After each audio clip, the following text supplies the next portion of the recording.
the Mercedes E220d, a car that's grown up in stature now to match up to its bigger sibling, the S-Class.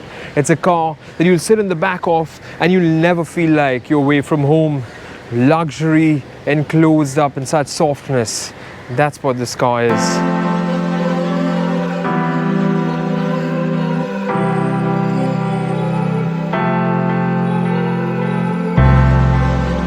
It's actually man-made leather, these seats that I'm seated in. The MBUX is by far for me now the #1 system in car entertainment. But this is not possible with the front seats with this model. You can actually do it at the back, and it just simply shows you how much they've thought about being chauffeured. Even your headrest is actually adjustable using that. Lights in there, lights out there. You're never going to step out this car looking ugly at all, are you? No possible. And Mercedes has it all taken care of. When you're buying the E220d, you're buying a car that is actually a house on wheels. The front grille, it's muscular. 2 loops, matted out iridium silver, and the TriStar logo in the middle of it. Really rich looking. The grille just simply stays open as it is. You've got a nice lip in the bumper out here as well. A little bit of a chrome strip down there. Diffuser-esque is the look. No real intakes along the side, but your parking sensors make their way in there. The headlamps out here are LED high performance ones. Beautiful light finishes. You've got Mercedes-Benz engraved in them along your DRLs that just simply wrap along this side, just simply curving in. The detail that's been put and the effort in creating these lights is so visibly evident. The hood, you've got these 3 strong lines that just simply fall flat into this grille down here. The Mercedes-Benz logo finishes up in there as well.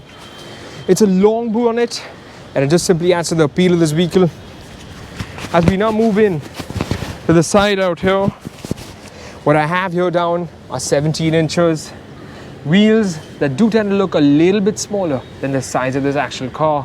Probably an 18 would have done it a little bit more justice. However, when you take a look at the side, look at the length of this thing. It's so huge, isn't it? This is the long wheelbase edition, exclusive to the Indian and China markets. And it's definitely going to give you ample amount of leg room while you're in there. The roof just simply glides down and merges into the boot. Coupe-esque is the word, and it totally looks just like that. You've got this really nice shoulder line that just simply ramps all the way across to the front of the bonnet. Another little bit of a chrome garnish indents itself in both the doors out here. The look from the side at the end is rather really simple and plain, but it still makes this car stand out overall. The tail lamps are fully LED, and I just simply love how clean they look.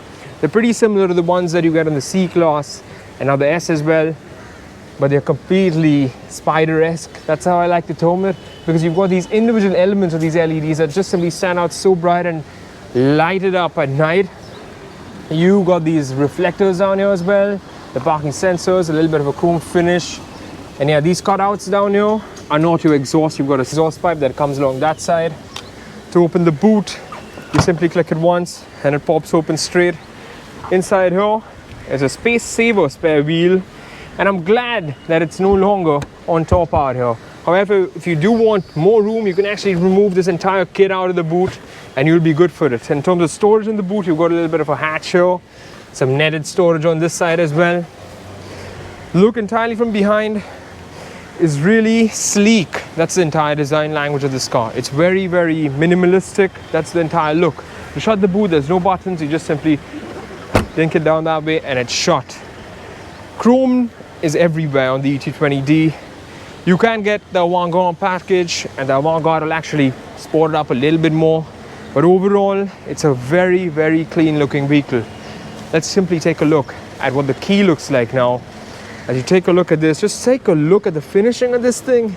Yes, this is the key to the E-Class. It's so damn sleek. You've got your boot opener, your door unlock, and your lock button up there. The TriStar logo finishes off in the middle. Without further ado now, let's just simply get into this beast and take a look at what we're going to be wrapped up in. Before we get into the vehicle, I'd like to show you one last thing, and that's what's powering this car underneath its hood.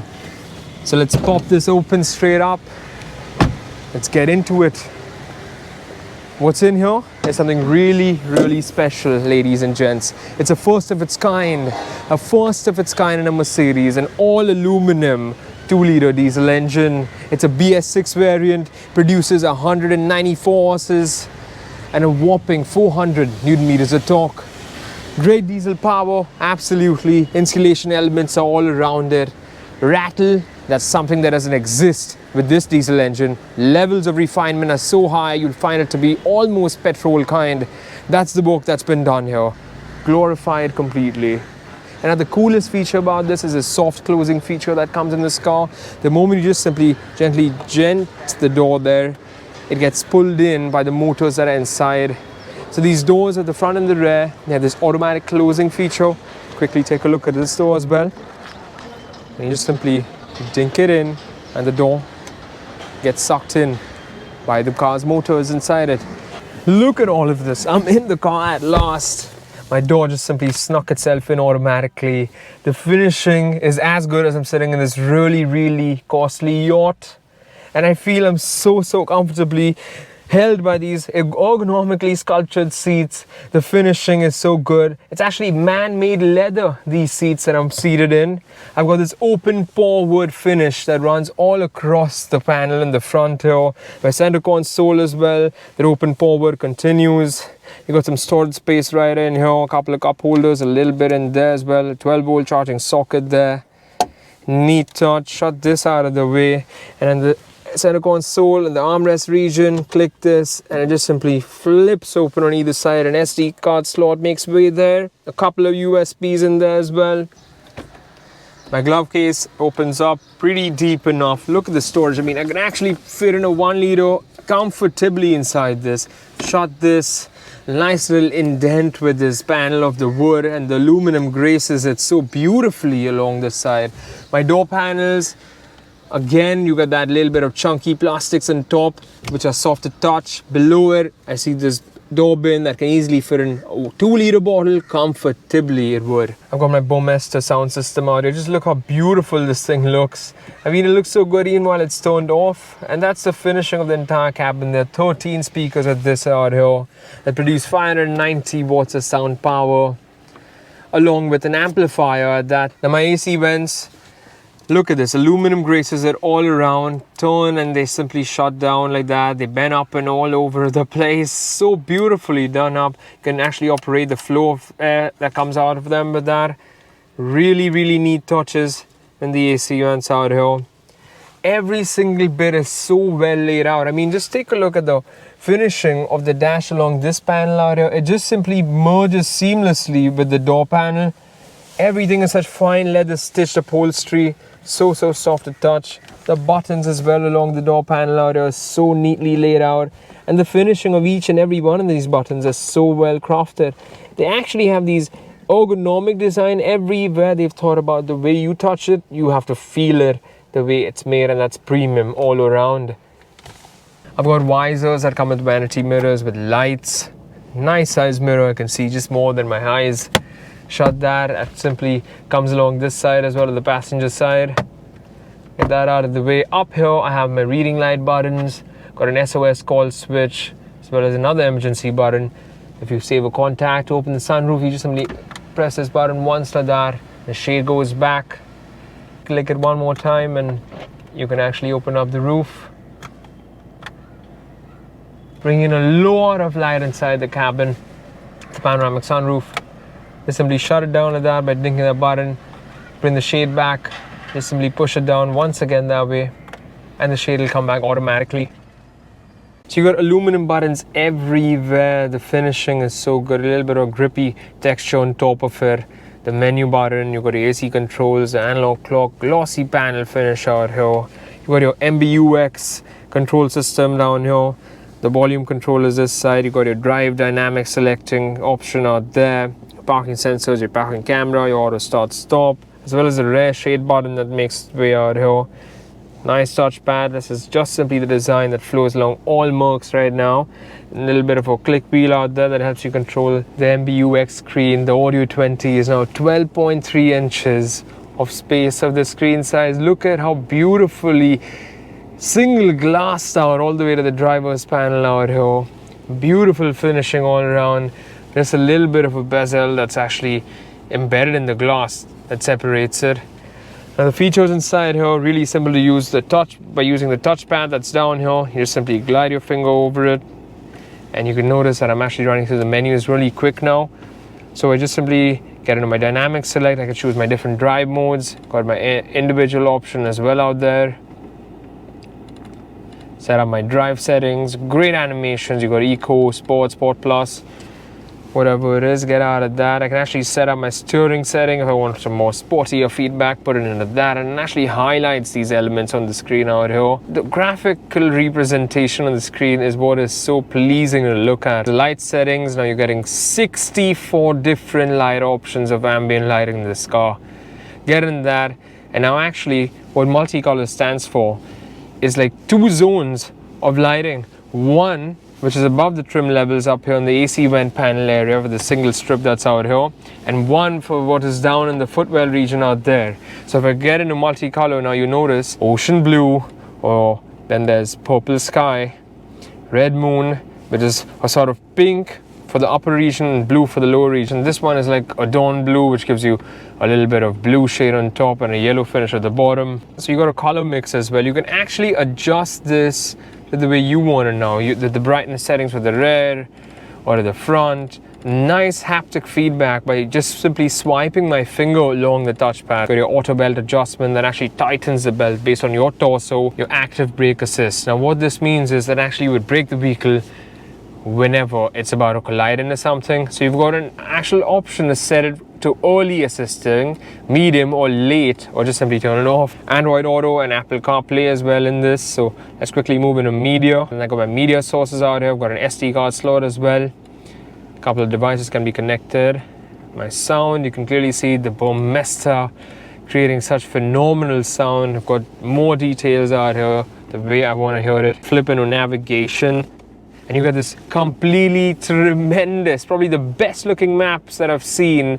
It's not a touch screen, so forget about all of that stuff, you're not going to bother. But look at the resolutions that I see out here. It's all 3D based, and I can actually type using the touchpad as well. If I want to make gestures, I can make gestures down here by just simply going into the gesture option out here. I can actually type in O, and the Linguatronic system actually assists me with that, and I can actually zoom in, zoom out of it. It's a beautiful display, just so well laid out by Mercedes. The MBUX is by far for me now the #1 system in car entertainment as well as infotainment. So I've got a 3-zone thermotronic air condition control system here in the E220d. Move the fan speed with this nice aluminum selector out here, and you can actually see up on the MBUX display, it shows what my fan speed is set to. Now when I spoke of a 3-zone, that's one thing, but I can actually select individual climate modes for it. So it's got focus, diffuse, as well as medium. So I can actually, when I get out of the climate modes, I can actually even adjust my rear 3rd zone air condition temperature from here, set it from high to low, whatever it is. So I've got a 3-spoked, really neat stitched steering wheel in the E220d here. It's actually so soft to touch. Again, this is part of that Artico leather finish. Like these touch panels out here, the touch panels have made its way onto the steering wheel now in this car. If you take a look at this side, is what controls the MBUX system on there.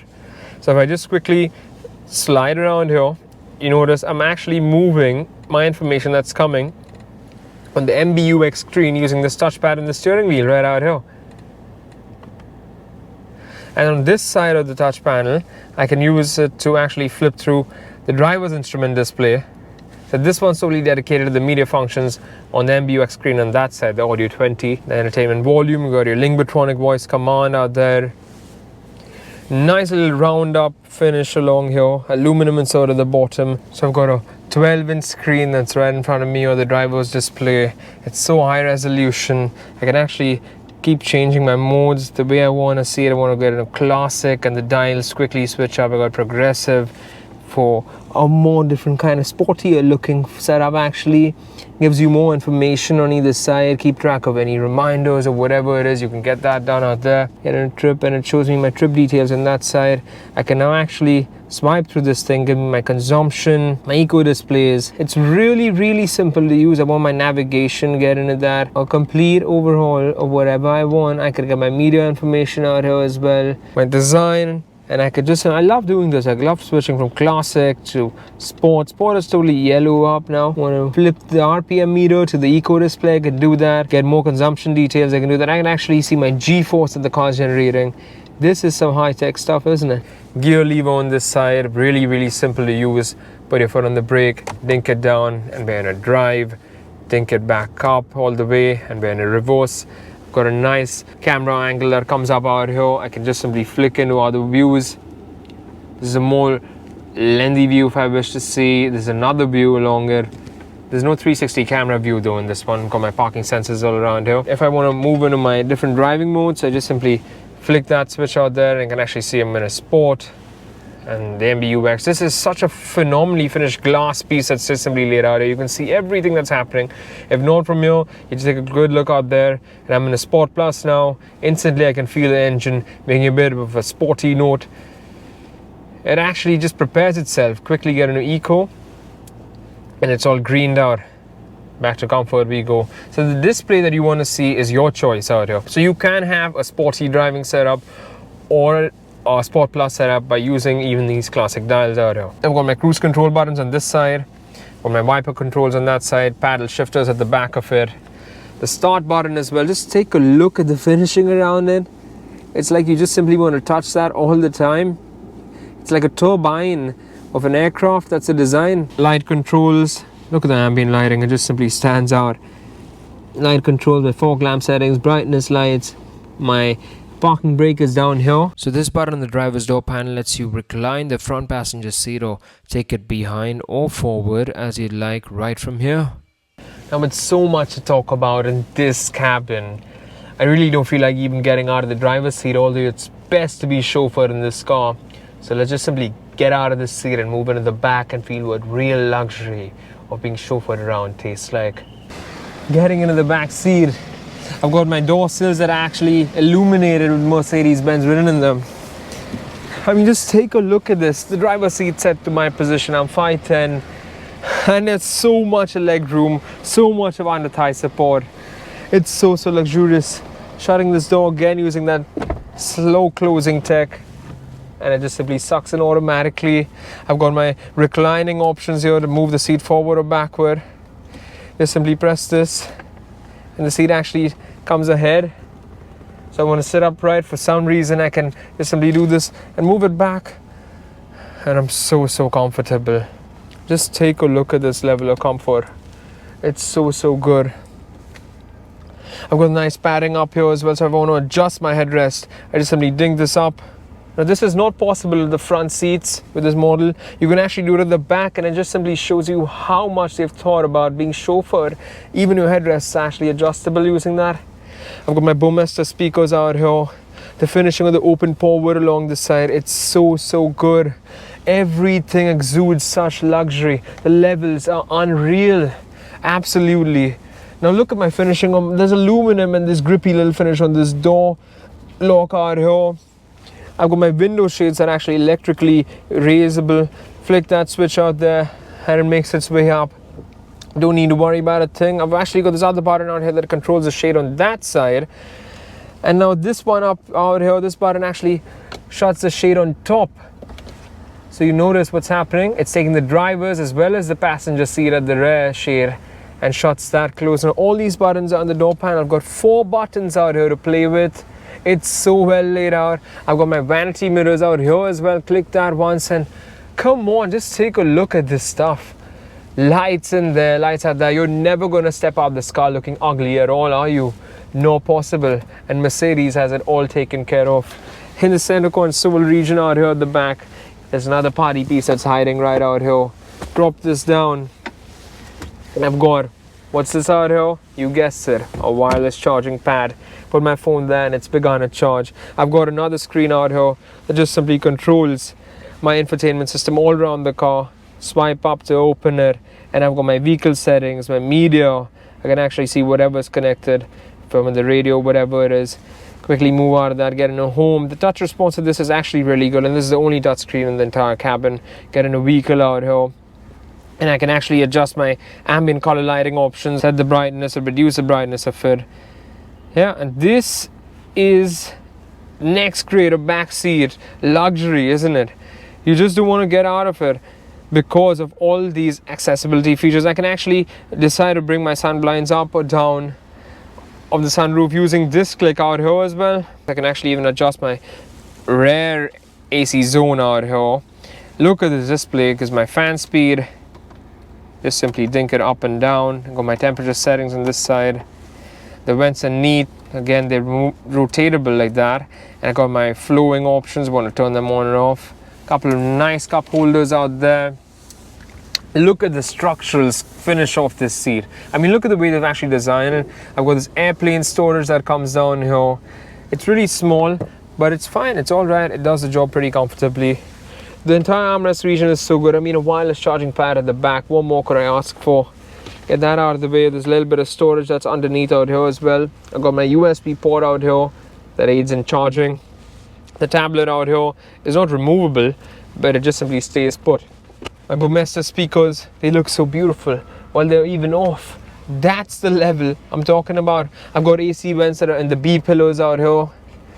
This takes me back to my Skoda Superb, doesn't it? And it's a Mercedes finish. So overall, the entire finishing, it's so good. I'm so well reclined. I can actually set up my rear shade from here as well. Just simply put that button on this door panel and the rear shade's making its way up. Put that down. It's all at my disposal, in my control. I've got these magnetic controls out here. I can attach a screen or a tablet at the back end out here, or either seat. That's of course going to be extra chargeable. Get this out of the way. And you asked me 3 at the back, is that possible? I definitely think so, it is. There's so much light in the cabin. I've got my light switches up here for my reading lights. Want to turn them on or off. There's even a minute shade out here that just simply hooks up like that. I mean, come on, if you've got a little bit of sun coming in there, they've even thought of this part in this car, in the C-pillar. Everything is so well and so tidily laid out. So I've even got memory function seats right here at the back. It's not in the front. Leatherette stitched, finished out here. Let's move in another storage region out here in the center console. Just simply drop this open, an ashtray there, 12-volt charging socket out there, as well as a 5-volt USB to charge your phone. We're done with the back seat. Let's just simply take this car out of the tarmac and see what it feels like to drive this long wheelbase. Acres of space inside it. Let's see how easy it is to move it around our roads.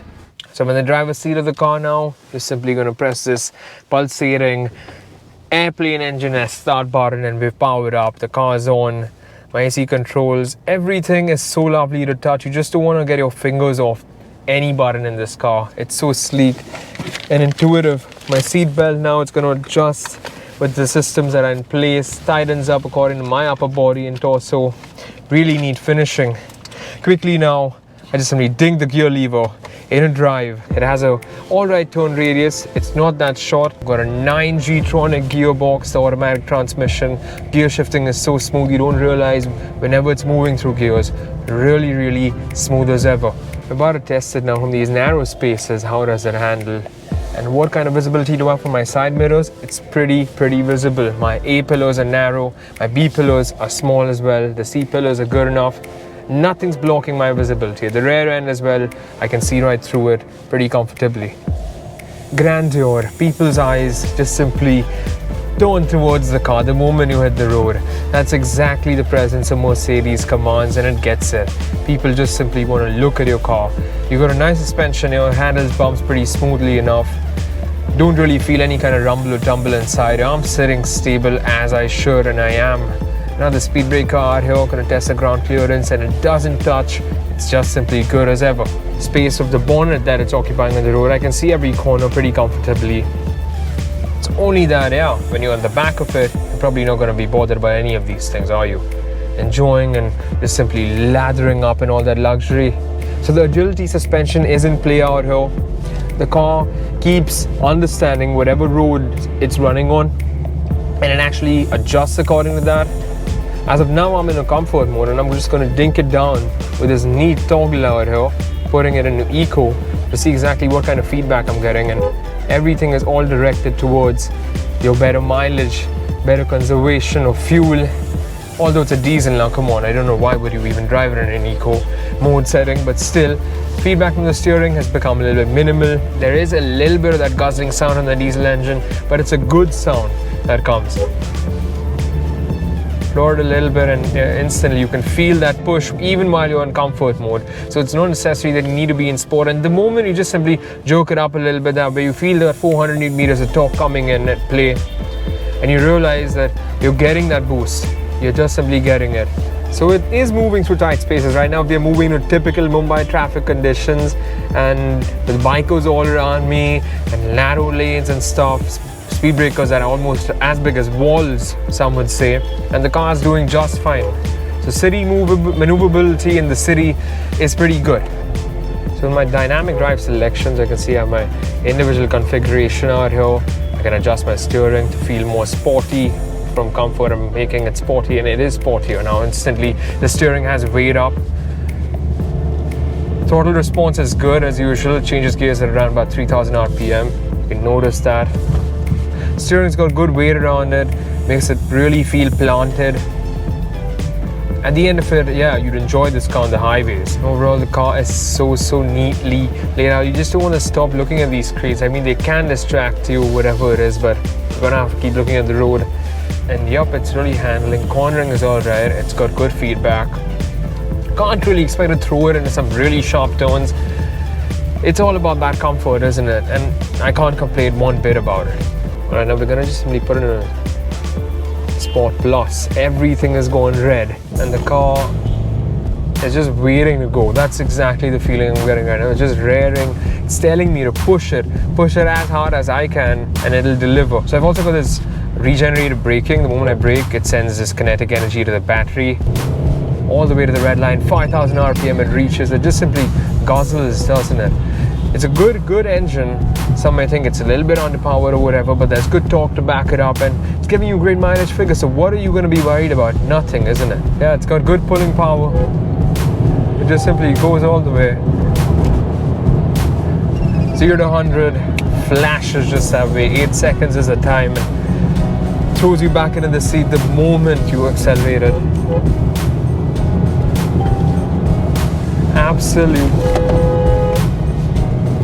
Absolute blaze to drive this car, and it just simply flies through the traffic. You just simply don't need to worry about a thing. On the highways, of course, that is. You wouldn't really do this to the car anywhere else. What a drive, and what a car. The E220d. It may not all be that good a drive for some people, and they may just simply love to sit in the back of it, but this car can surprise you even while you're in the driver's seat. The back seat is definitely the place to be in, with all that luxury and the reclinability and man-made leather. Come on, man-made leather in your own car. It's better than home, some would say, and some might even tell you, why spend that much on a car when you can actually buy a house? But I'll tell you what, when you're buying the E220d, you're buying a car that is actually a house on wheels.